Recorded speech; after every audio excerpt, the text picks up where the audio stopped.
welcome back to our second episode of Uncovering the Lens, the podcast where we talk about all things AI. And today we're here with a guest, Dr. Lundy, who is my AP Lit teacher, and she is going to discuss with us what we talked about last time with the use of AI in schools in various scenarios. So without further ado, let's get started. So the first topic we want to go over is cheating with AI and regulating that cheating. So, what are some ways that AI has been used for academic dishonesty, and how has it worsened the problem of cheating for writing assignments compared to the past? Since the pandemic,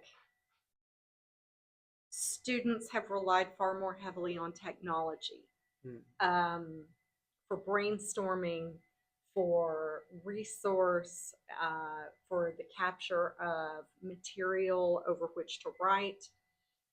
And so it is very easy for them to cut and paste from AI responses into their digital essays. Now, the way to circumvent this problem, though more work for teachers, is to have students do pen to paper essays where they have to think about and brainstorm all on their own and then produce on the paper with no access to digital resources whatsoever. It is an increase in workload for educators. And for students who have never had handwriting instruction, it is a little more challenging for them. However, it does influence them to think critically, to process reasoning, and to formulate it on the page so that educators can see, yes, they've learned how to argue, how to persuade, how to write well. As far as objective exams go, obviously they can just Google answers with AI, and whether those answers are correct or not remains to be seen, because oftentimes, as you all know, AI has hallucinations and makes up answers, and so it's more often than not correct. But that is a risk that students are taking when they employ AI as a resource. Mm-hmm. Definitely reminds me, like in the past, when students are cheating, like it's usually obviously on multiple choice stuff because it's a lot easier. You can like look at your neighbor and you don't know if they're right, but you're taking a gamble. Right. It's kind of similar to that with AI. Now you can use it for everything, not just multiple choice, and it's always a gamble whether it's going to be the exact way the teacher wants it, or even if it's um, like correct at all. Right. Yeah, it's like a virtual neighbor that people are not cheating off of. Exactly. Cool. So, how can AI increase the risk of cheating in this new climate, and how should we regulate it? I know you mentioned like the using paper assignments, but I know that especially nowadays, people aren't really doing that. Like, I remember when I was little, we would always do like writing essays physically, but my siblings are now in middle school and they're like almost exclusively using computers for everything. I don't think we wrote a single essay back in middle school, my like on gosh. paper. Oh my goodness. I don't know how to uniformly regulate it, because in today's world and in the current state of education, particularly in the state of Texas, public educators are being less and less respected and valued for their time, and so fewer of them are willing to grade pen to paper essays, pen to paper objective exams, pen to paper anything. I mean, the only way to regulate and make sure that students don't abuse AI and cheat themselves of an education is pen to paper. You can always do, if you are limited to digital instruction, you can always employ lockdown browsers. But if, for example, you're using, say, an online course, like next year, Frisco ISD is engaging with Frisco Flex. So we've got online courses. You run the risk of students using multiple screens. So even if you employ the lockdown browser, well, they can use these screens and just type in. So it looks like, yes, they're doing the work, but actually there's another screen. And educators are very aware of that. And so we're having to run through AI detectors to figure out if students cheated or if they gave us authentic effort. So honestly, I don't know. I don't know the answer to that. I don't know how you regulate it. This year, I've had students sign AI agreements that they will not use AI, so I can hold them accountable. But if I can't catch it, then I don't know that they've actually learned. Yeah, especially because AI checkers may not be 100% accurate, so it's really difficult to tell. Especially because not only, well, AI talks a certain way, and obviously, if you are copying and pasting from AI, it's usually pretty easy to tell unless you like change things Mhm. with the wording. But there's also the fact that as people who use AI frequently may like slowly develop that same way of talking as AI, which could complicate things a lot more. Mhm. Mhm. So it's definitely really difficult. It's going to be very hard to tell as AI develops. Like, Yes. is it human? Is it AI? Agreed. And that brings us nicely onto the next question. Have AI checkers proven to be effective at rooting out AI material? Or would teachers use AI checkers go against an anti-AI stance in the classroom? AI checkers often make mistakes, which is why many teachers use several. So not only do they use Turnitin, they use CopyLeaks, they use ChatGPT Zero, they use a number of different AI checkers to make sure that they get, if a student's engaging in 100% AI, do we get that across the board? Or is one software simply detecting that a student used Grammarly, which is going to flag AI everywhere? So I don't know that they are 100% accurate, because if you use Grammarly, you're simply asking, are all my commas in the right places? Did I have a run-on sentence? I think that's a useful tool. I think that type of software is beneficial.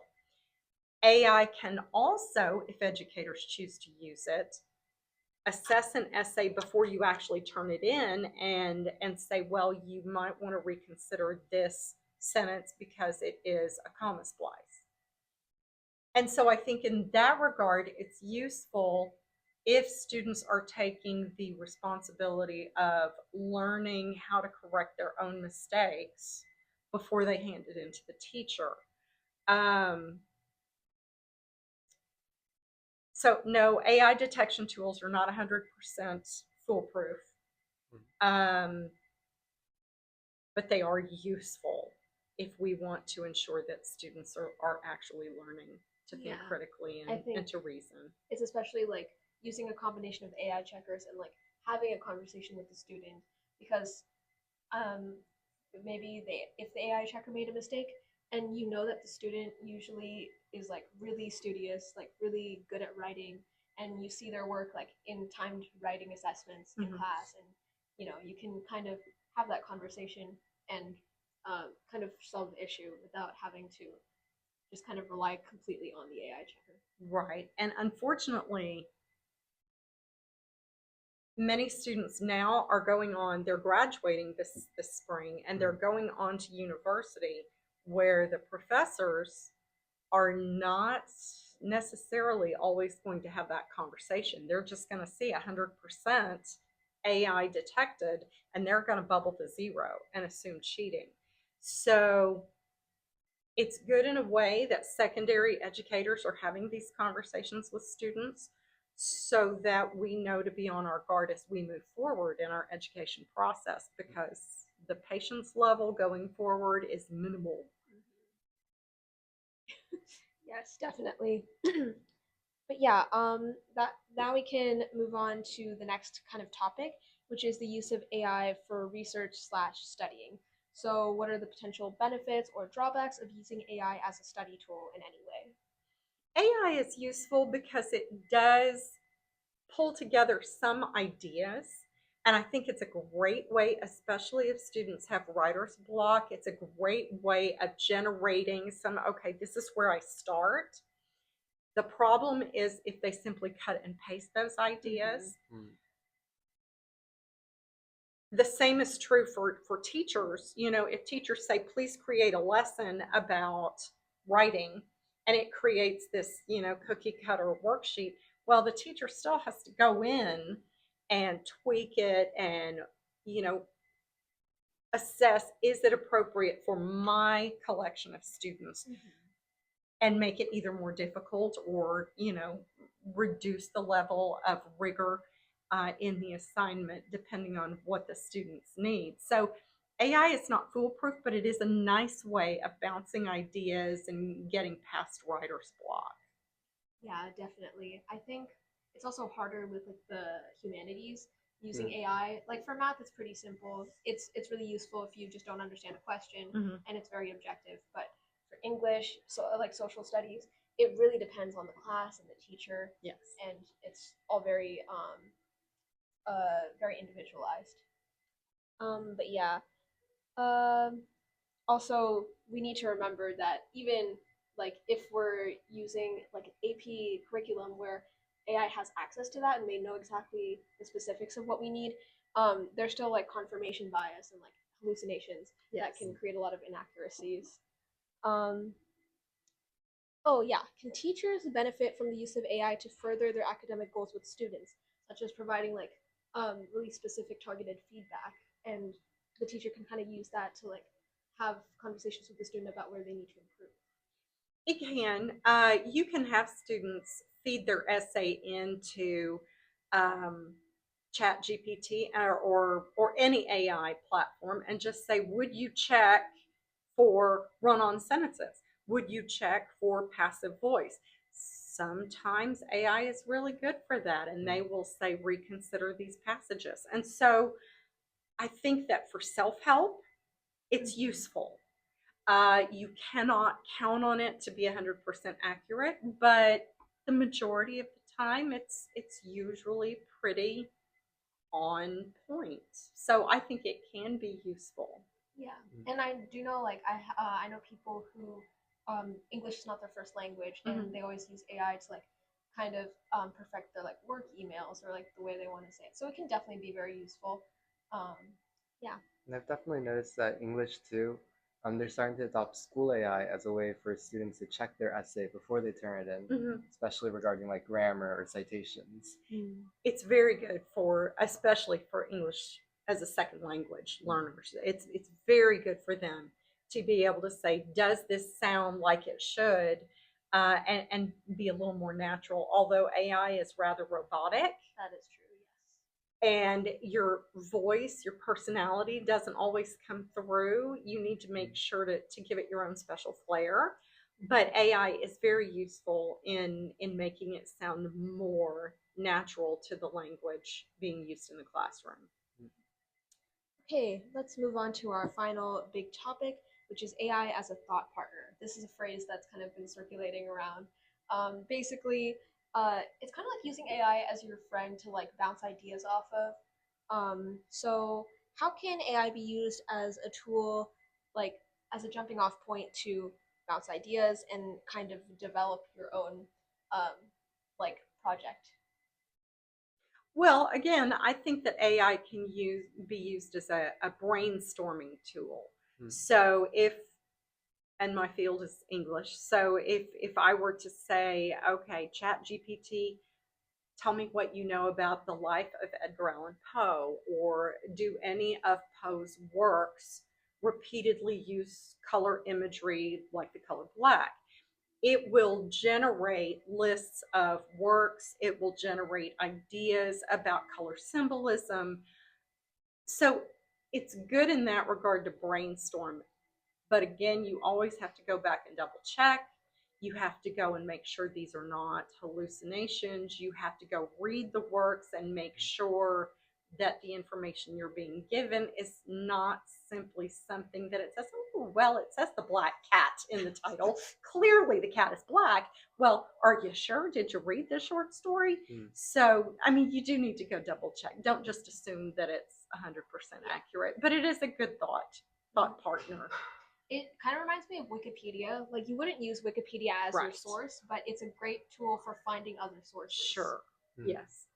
And then can it potentially give helpful advice for projects or research directions? Like, like gathering your points and organizing them, finding other sources, kind of what we talked about just now.